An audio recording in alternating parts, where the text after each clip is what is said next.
গোমতী জেলার উদয়পুরের রমেশ চৌমুহনী এলাকায় সোমবার ভোররাতে একটি রাবার বোঝাই বোলেরো গাড়ি -03-1765 নিয়ন্ত্রণ হারিয়ে জাতীয় সড়কের পাশে থাকা কি দাদা বৌদির রেস্টুরেন্টে কি সজোরে ধাক্কা দেয়। এতে রেস্টুরেন্টের সামনের অংশসহ ভিতরে থাকা টেবিল চেয়ার ও অন্যান্য সামগ্রী ভেঙে ব্যাপক ক্ষয়ক্ষতি হয়। ঘটনায় কোনো হতাহতের খবর নেই। খবর পেয়ে আর কেপুর থানার পুলিশ ঘটনাস্থলে পৌঁছে গাড়িটি আটক করে এবং ঘটনার তদন্ত শুরু করেছে। রাত্রে 3টা সাড়ে 3টার দিকে মনে হয় ভোরবেলা রাবারের গাড়ি বলে বাড়ি দিচ্ছে। আমরা তো একটু আগে বাড়ির লগে বিয়ে দিয়ে আছে তারপরে রাবারের গাড়ি বলে গাড়ি আলো মালিকের লগে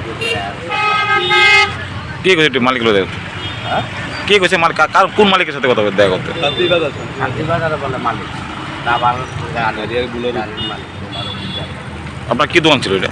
আমার রেস্টুরেন্ট। এই জায়গাটা কি নাম? আপনি কি নাম?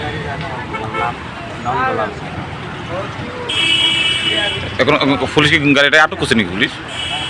গাড়িটা আমরা দেখছিও না, রাবারের গাড়িটা আনলোড করে গাড়িটা বলে থানা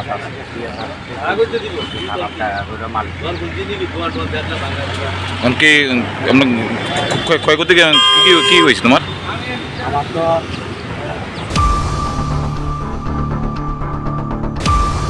Jene regnai senana ni bagoi khuteng bakha ulobe continue tongnai.